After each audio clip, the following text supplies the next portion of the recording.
I never used to check my wife's suitcase.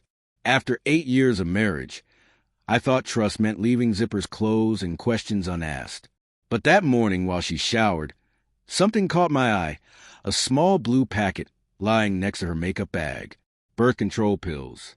It hit me like the charge in the air just before a storm. We hadn't been intimate in months.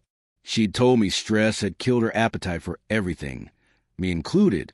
So why would she need them for a 3-day marketing retreat in Chicago? I tried not to spiral. Maybe she'd forgotten they were there. Maybe it was just old habit. Still, something deep inside me whispered that this wasn't an accident. It was preparation. That whisper grew louder all day. At dinner, she laughed too hard at her phone.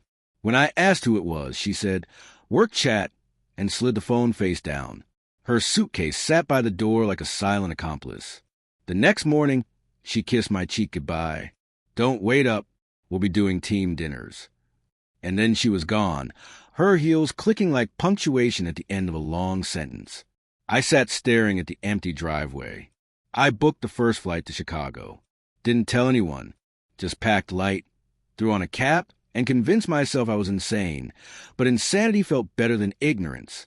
When I landed, I checked into a small hotel near where her company had supposedly reserved rooms. I texted her, "Hope you landed safe." 2 hours later, she replied, "Just checked in, busy day ahead." I stared at the heart emoji, the same one she hadn't sent me in weeks. That evening, around 7, I walked past a restaurant her team had supposedly reserved. Half empty. No sign of her or her co-workers. I called her. Straight to voicemail. My chest tightened. I checked her company page. The retreat wasn't until next week. My stomach dropped. I pulled up her hotel's address on maps. Not downtown. A boutique hotel known for romantic getaways.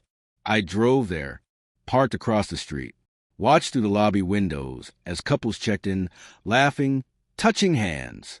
Then I saw her, my wife, walking in with a man I'd never seen. Gray suit, confident smile. The kind of smile men wear when they think the world owes them pleasure. They didn't hold hands, but the way they moved together told a story their lips hadn't spoken yet. They stepped into the elevator. She leaned into him, whispered something. He laughed. Doors closed. I don't remember breathing. I walked into the lobby, pretending to scroll my phone. My reflection in the glass looked like someone else.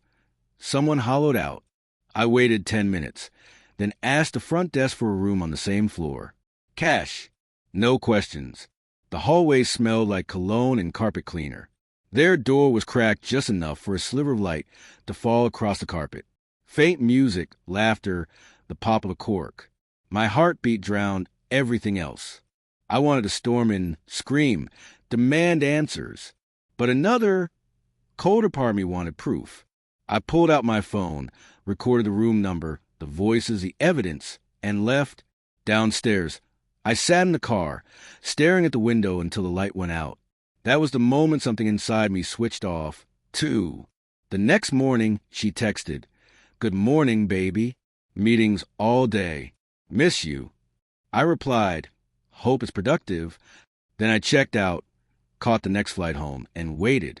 She returned 2 days later, smelling of hotel soap and lies. Hugged me too tight, like guilt trying to masquerade as affection. "How was the trip?" I asked. "Exhausting," she said. "Quiet," I replied. She smiled. "You didn't get into trouble while I was gone, did you?" I laughed. "Not yet." That night, I laid the printed hotel invoice on her pillow. Her name, her signature, her romantic little getaway. She froze in the doorway. "Daniel," she whispered. I didn't raise my voice. "You forgot to hide your receipt." She tried to speak, but tears came first. It was a mistake. I cut her off. "You needed birth control for your mistake." She sobbed then, loud, ugly, broken. But it didn't move me. For years, I had begged her to talk, to fix what was dying between us. She waited until there was nothing left to betray. I told her I'd already emailed our lawyer. The papers would arrive in the morning. She collapsed onto the bed, clutching the receipt like it could rewrite history.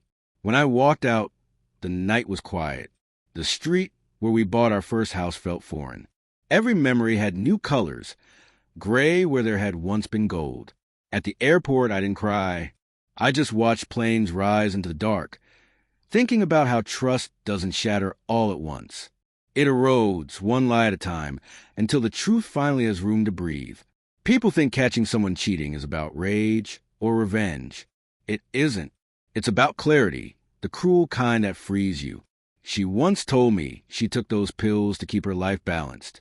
Turns out, they just reminded her of everything she didn't want to feel. And me? I don't need balance anymore. I need peace.